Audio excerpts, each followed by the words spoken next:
All right, it is Combine Day number 2, Thursday here in Indianapolis. Again, frigid Mary Kay Cabot.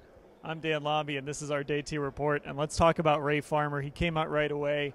Everybody knew that he was the guy sending the texts, but he owned it today quickly, kind of tried to get in front of it, answered all the questions about it. What did you think about Ray Farmer's performance today? Well, you know what? I think it was great that he came out and he owned it, and he said it was solely me. Nobody had anything to do with this. He apologized to the fans, which I thought was very good. He talked about the fact that he's been humbled by the texts and that he's learned from his mistakes. So I think it was good for him to get up there, get it out, and then try to move on from this. Of course, they won't be able to move on from it until they find out exactly what the punishment is. I did ask him, I said, do you wish that it was more just on you and not a draft pick, something that actually will hurt the team?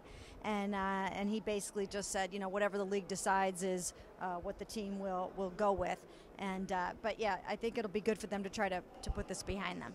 Yeah, you know, losing your GM for a few games isn't really that big of a deal, but losing that draft pick, even if it's a third or fourth rounder, I mean, that would be a big loss. Well, it would be. Originally, I had been hearing that it would probably be a mid-rounder, somewhere around a fourth. Now, maybe there are some behind-the-scenes negotiations still going on. The investigation hasn't wrapped up yet, so I don't know if it will still be that. But you can get a lot with a fourth-round pick. I mean, if you look through history, if you're drafting well, you can get a good starter in the fourth round. So it will hurt the team if that's the case, but they just have to make up for it in other ways. They have to, look, they've got to do well in the first round, of course, this year, free agency, and they have to do what they can to overcome this. And, of course, Ray Farmer talked about Johnny Manziel, Justin Gilbert, some of the character issues with those guys. He was asked if Justin Gilbert could ever be the player they thought that he could be when they picked him. Do you think he can be? You know what? I have seen flashes of it on the field, but I don't know if he can overcome whatever off-the-field issues or personal problems that he's going through right now.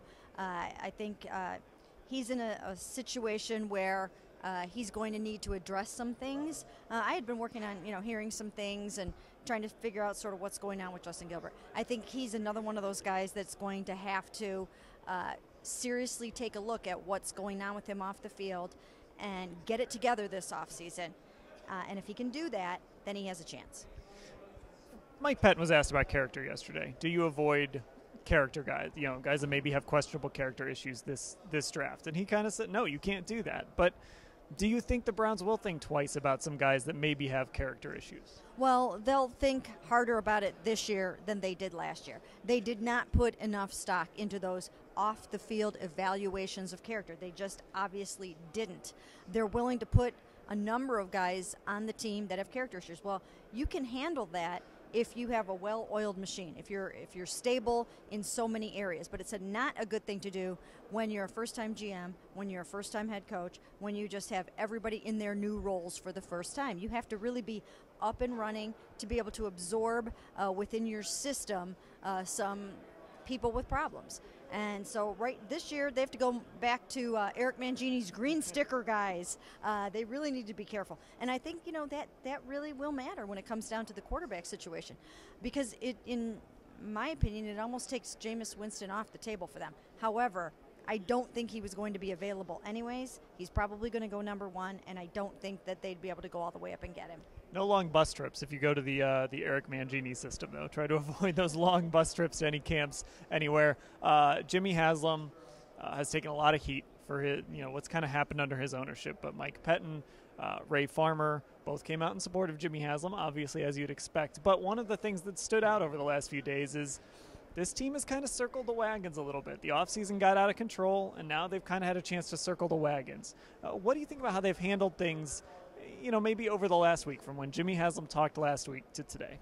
Well, I think when they're talking about Jimmy, I think they recognize that although Jimmy has never run a football team before and that he's coming up the learning curve, I think they feel he's willing to spend the money and he's willing to do whatever it takes to try to get this team on the winning track. That doesn't mean he's qualified to be the overseer. I personally think he needs somebody to come in and run the football team for him. But I think those guys are supporting him because they recognize that he is giving them everything that they need to be successful. So we'll see how it turns out. All right, that'll do it for our midday report here on Thursday. We'll have another one tomorrow, Friday at the NFL Draft Combine, and, of course, our end-of-day report coming up after they kick us out of the media room here a little later this evening. For Mary Kay Cabot, I'm Dan Labbe.